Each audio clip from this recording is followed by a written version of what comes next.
Greetings, brothers and sisters. I hope those of you that are blessed can find ways to share your blessings, and those of you that are suffering are able to find solace in the fact that you're not alone. And times do change for the better. The world is created by all of us, with every choice of action or inaction. And my chosen action for today is to celebrate and re-examine Zack Snyder's Man of Steel. As in my original thesis back in 2014, that showed, among other things, the intentional portrayal of the rebirth of Kal-El as Superman, by comparing the visual cues and motifs, we will bend, twist, morph, stretch, and reach for meaning as we see fit. Often in analysis, many are too timid to reach for fear of being called far-fetched, wide-eyed fan theorists. And to be sure, we are always at risk of being exactly that when attempting some big grand theory of a film or creative work. It is therefore up to the reacher or seeker of meaning to root oneself in sincerity and diligent labor toward truth and beauty. To do so means to question and re-question your own theories. Imagine being in a dense forest, so dense that sometimes the only way to clear the way is by stepping forward into the unknown. Here we cannot know the line until we've crossed it. So guided by grand pronouncements, we may fall. But maybe the roots of honest labor and leaps of faith will elevate us toward truth and beauty beyond what we previously thought possible. So here on this channel, far-fetched theories will be closely examined. Long-shot interpretations will be kept in focus. Reaching perspectives will be grasped. Quixotic claims will be the practical norm. Because sometimes that is precisely what it takes. Usually, the thesis statement is given in the beginning, and then it is defended or proved. Here, the statement, comprised of 3 claims, will be given toward the end when we reach a cruising altitude with these videos, so that we can build the foundation to give the claims more meaning. I have not fully solved the rabbit hole, but I have unlocked its door to welcome anyone who wants to step inside and join me. By the end of this series, the Pandora's box of Zack's work will be opened and there will be no turning back. So whether out of a fleeting curiosity, wide-eyed enthusiasm, or even a forever inexplicable hatred of Zack's work, welcome to a thesis on Man of Steel Reborn.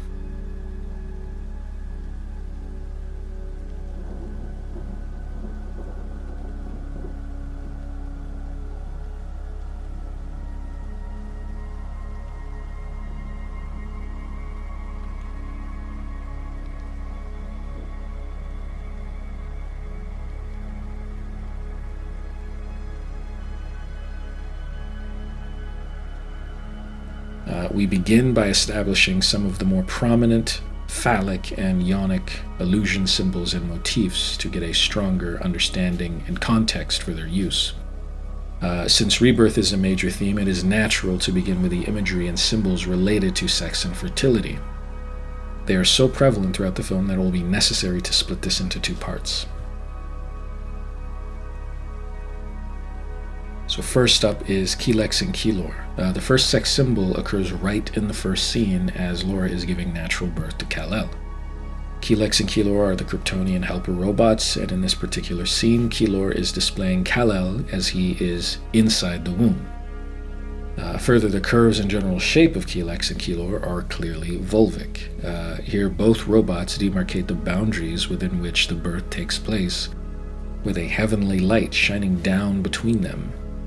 The disparity between them should also be noted. Kelex in this scene is displaying nothing, while Kelor displays Kal-El. So one is being active here, and one is being passive.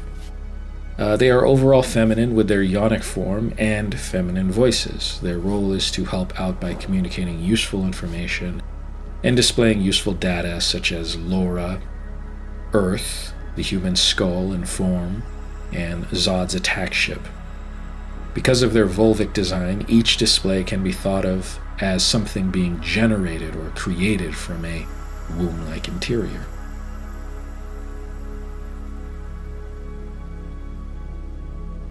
There's also the Kryptonian structures and architecture. The citadel is very clearly phallic. It's one of those hiding in plain sight occurrences of the phallus.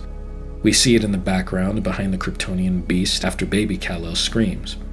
A particularly clear view of its phallic form is seen when Zod's men arrive to take back the Codex. We see the above shot after Zod's men fail to retrieve the Codex. Note even that Kal-El is shot up through the phallus, and thus we can think of Kal-El himself as a seed to be planted on Earth, ejaculated from Krypton. In general, the Kryptonian architecture is phallic, including the Council and even the Genesis Chamber buildings. The command key itself can be regarded as phallic. Here we see it generated by Jor-El. To emphasize it as phallic, we see it as a key that enters into a ionic port. Just like most all plugs have a female and male connector, the entry port for the command key is shown as having volvic curves, which emphasizes the feminine connection. We note also that this feminine port has a circle around it. The circle may therefore be regarded as ionic as well, perhaps symbolizing the womb. In this scene, we see Zod being surrounded or enveloped and constrained by a material to imprison him. One may regard this as a womb, as the womb is the thing that surrounds. Of course, as mentioned by Joseph Campbell, there is a relation between the tomb and the womb, i.e. death and birth, and so this womb acts like the tomb that confines Zod and his men. One gets the sense of sarcophagi entombing Zod and his men. Curiously, this ionic idea of tomb and womb switches to phallic as they are being shipped upwards, moving to another womb that traps or confines them. The ship then takes them to yet another womb of the Phantom Zone itself. That this place does indeed represent a womb is further emphasized in its ionic structure. As the shape reveals itself, we see what is essentially a uterus.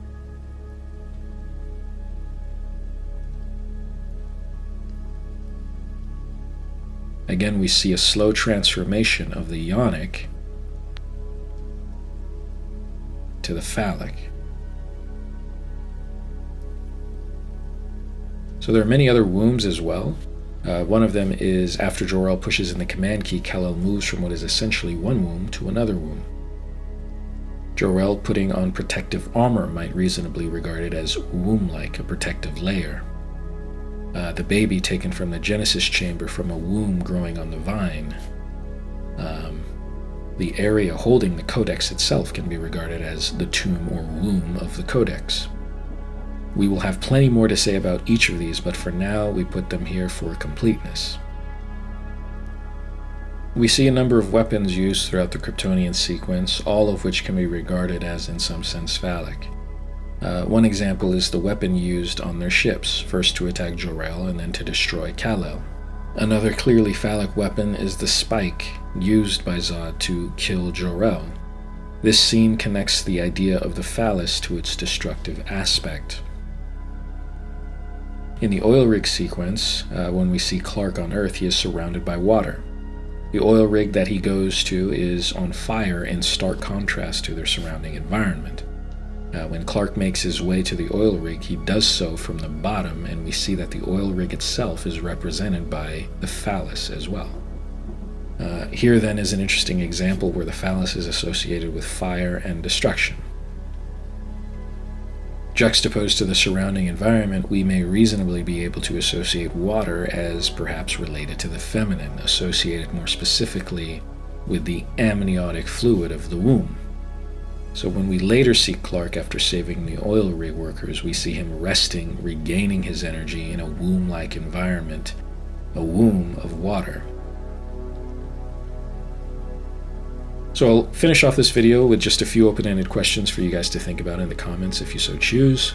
One, how do colors play a role in the distinction between phallic and ionic? Is there an association there? Another question is, besides being able to tell them apart, why is Kelor designed differently than Kelex? Why this particular design? What does this extra shape above and around her mean? Is it related to some sort of theme or motif?